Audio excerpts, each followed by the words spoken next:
경제하는 사람들의 마음을 읽어보는 코너 호모 이코노미쿠스입니다. 철창에 갇힌 유기동물들. 자, 잃어버린 주인이 찾아오지 않으면 이들의 선택지는 단 하나. 안락사, 바로 죽음입니다. 이런 동물들에게 기적 같은 만남을 선물하는 분이 있어서 오늘 이 자리에 모셔봤습니다. 유기동물 입양 플랫폼 포인핸드 이환희 대표 함께하겠습니다. 네, 대표님 어서 오십시오. 네, 안녕하세요. 네. 제가 너무 소개가 거창했나요? 기적을 선물한다. 쑥스럽습니다. 네. 어떤 기적을 선물해 주시나요? 우리 동물들한테. 요즘 정말 많은 분들이 반려동물 키우시잖아요. 그만큼 버려지거나 잃어버려서 보호소로 구조되는 동물들이 정말 많거든요. 포인핸드는 그렇게 보호소로 구조된 유기 네. 유실동물들의 가족을 찾아주는 플랫폼 서비스입니다. 그러니까 주인이 찾아오면 바로 주인한테 가면 됐는데 끝까지 안 찾아오면 새로운 가족을 만나게 해주는 그런 어떤 중개 플랫폼인 것 같아요. 네, 맞습니다. 네, 얼마나 많은 유기견들이 새로운 가족을 찾았습니까? 제가 2013년 11월에 앱을 처음 개발했는데 네. 현재 국내 유기동물 입양의 80% 이상이 포인핸드를 통해서 이루어지고 있고요. 네. 수치로 따지면 1년에 한 1만 마리, 지금까지는 거의 10만 마리가 넘는 10만 마리요? 네, 유기 유실동물들이 포인핸드를 통해서 가족을 찾았습니다. 아니, 반려동물 좋아하는 인구가 그렇게 늘어나는데 유기동물이 또 그만큼 늘어난다. 이게 굉장히 아이러니하기도 하네요. 정말 많죠. 아무래도 2013년 그 당시에는 연간 8만 마리에서 9만 마리 정도 수준이었는데 2017년에 10만 마리를 넘어섰고요. 2019년에는 13만 마리를 넘어서서 네. 현재도 그 비슷한 수준으로 유지되고 그래요. 있습니다. 아니, 그렇게 새로운 가족을 만난 그 개들은 정말 다행이긴 한데 그렇게 네. 입양이 안 되는 개들은 그러면 어떻게 됩니까? 너무나도 안타깝게도 사실 뭐 기존의 주인도 안 찾아가고 새로운 입양자도 안 나타나면 네. 개체 수는 조절을 해야 되니까 현재로서는 이제 안락사라는 형태로 개체 수 조절이 되고 있는 안타까운 상황입니다. 그럼 안락사 현장을 좀 직접 보신 적도 있으신가요? 근데 제가 수의사다 보니까 공중방역 수의사 생활을 할 때 네. 유기동물 보호소를 관리를 했었어요. 그러다 보니까 거의 반강제적으로 그런 상황들을 접할 수밖에 없었고 네. 사실 저도 처음에는 안락사 당하는 그 상황에서 네. 동물들이 저항하고 반응하고 할 줄 알았는데 평소에 밥 주고 돌봐주던 사람들한테 그 순간까지 꼬리를 흔드는 경우가 상당히 많고요. 안락사를 예견을 못하는 거죠? 그렇죠. 네. 그런데 이제 그 처치실에 가까이 갈수록 그런 죽음을 느끼고 좀 점점 경직되고 굳어버리는 그런 동물들이 많았던 것 같습니다. 그러니까 개는 영물이라는 게 좀 맞는 말인 것 같기도 해요. 듣고 보면요. 조금 전에 이제 수의학을 전공을 하셨고 실제 수의사를 직업으로 삼아서 일을 하셨다고 들었는데 지금은 앱 개발자, 완전 다른 일을 하고 계신 건데 뭐 네, 수의사하고 이 앱 맞습니다. 개발 뭐 투잡 뛰시는 건 아니시죠? 원래는 투잡을 하다가요. 지금은 이제 수의사 일을 좀 내려놓고 포인핸드를 만드는 일만 하고 있고요. 원래는 제가 동물을 정말 어릴 때부터 좋아해가지고 네. 수의사가 되는 꿈을 꾸다가 결국에 수의학과에 진학을 했는데 대학교 때 우연히 이제 소셜 네트워크라는 영화를 보면서 프로그래밍 개발에 너무 매몰이 되면서 네.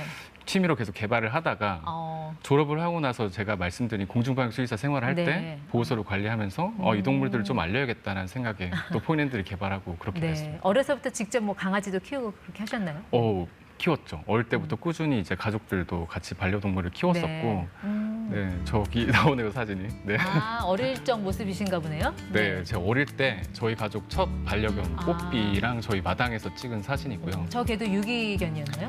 사실 그때 저 뽀삐가 어떻게 왔는지 너무 어려서 기억이 잘 안 나는데 유기견은 아니었을 거예요. 그 당시만 해도 사실 동네 사람들로부터 받는 경우가 많았기 때문에 아마 네. 그렇게 오지 않았을까 생각합니다. 네. 그냥 안정적인 수의사라는 직업을 포기한다고 했을 때 뭐 가족들, 특히 아내분, 뭐 만류 같은 건 없으셨나요? 있었죠. 네, 상당히 네. 주변에서 사실 긍정적인 반응보다는 수의사를 그만두지 말고 네. 병행을 해라. 왜 그런 안정적인 길을 놔두고 그런 어려운 길을 택하냐. 그런 만류가 많았는데 한 3, 4년쯤 지나니까 저도 원래는 병행을 하려고 했었는데 네. 사용자가 너무 많아지고 관리를 해야 되다 보니 병행이 안 되는 순간이 생기더라고요. 그래서 어쩔 수 없이 이제 선택을 해야 되는데 이미 그 당시에는 포인핸드로 많은 유기동물들이 입양이 되고 있었고 네. 너무나 가치 있는 일임에 분명했고 저는 그때 좀 포인핸드에 미쳐 있었기 때문에 네. 저는 너무 쉽게 선택을 했죠. 근데 그때 제가 이제 10년 연애를 하고 네. 아내랑 결혼하고 신혼이었는데 아내한테 어느 날 가서 이제 동물병원을 그만두겠다고 하니까 펑펑 울더라고요. 그래서 그때 네. 제가 무릎 꿇고 1년만 믿고 기다려달라. 네. 라고 얘기를 했는데 그 1년이 지금 3년이 되고 5년이 되고 지금 10년이 다 돼가네요. 지금은 이렇게 아내분 원성 안 들을 정도의 수익은 좀 나고 있습니까? 어떤가요? 네. 그래도 처음보다는 좀 구박을 덜 받는 것 같기도 하고. 근데 워낙 이게 농담이고 네. 처음부터 제가 하는 거에 대해서 너무나도 지지를 해줬고 네. 가족분들도 마찬가지였고 지금 열심히 그래도 수익적인 부분도 네. 근데 네. 그 앱이 무료 아닌가요? 네, 무료죠. 처음부터 그러면- 그랬고 지금까지 네. 유기동물 입양 전체 과정에서 저희는 과금을 하지 않습니다. 그럼 수익은 어디서 납니까?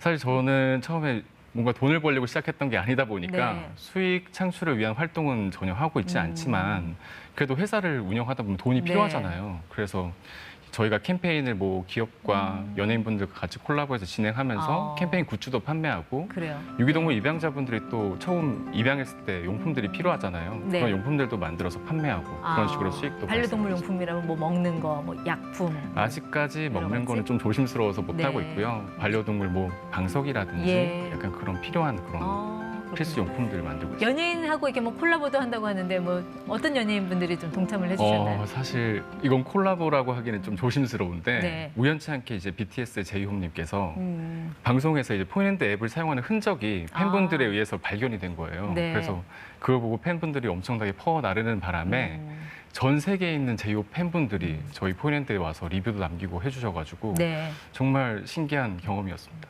근데 유기동물이라는 게 사실 반려동물과 같은 거지 뭐 이게 무슨 다른 품종이 있는 게 아닌데 사람들이 갖는 선입견이라는 게 있잖아요. 뭔가 좀 꼬재재할 것 같고 사람들하고도 잘 못 어울릴 것 같고 이런 편견에 대해서는 좀 어떻게 생각하세요?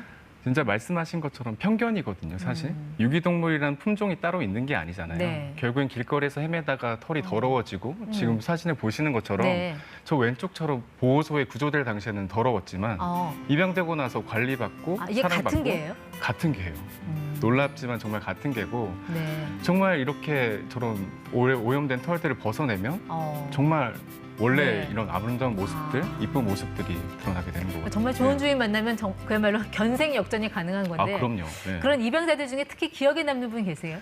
있죠. 예전에 정말 포인랜드에 정말 누더기 같은 털에 뒤덮여서 형체를 알 수 없는 그런 개가 등록이 된 적이 있거든요. 네네. 근데 그 개를 입양하기 위해서 수원에서 전라북도 정읍까지 입양을 해서 오신 분이 계셨는데 저게 처음에 이제 그 개 공고 사진이에요. 어떤 품종인지 개인지 고양인지 사실 네. 확인하기 정말 어려운데 그 털을 벗어내고 나니까 저렇게 귀여운 말티즈가 숨어 있었던 거예요.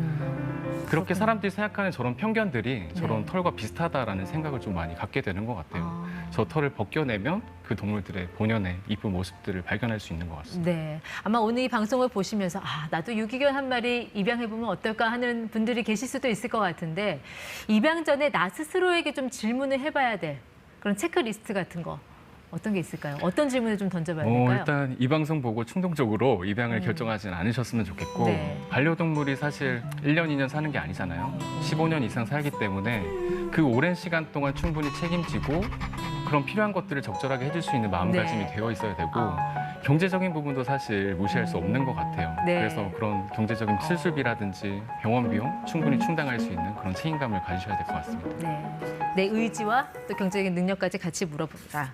더 많은 강아지들이 아무튼 따뜻한 집밥을 먹을 수 있는 그런 세상을 한번 기대를 해보겠습니다. 네, 오늘 호모 이코노미쿠스 이환희 대표와 함께했습니다. 고맙습니다. 네, 감사합니다.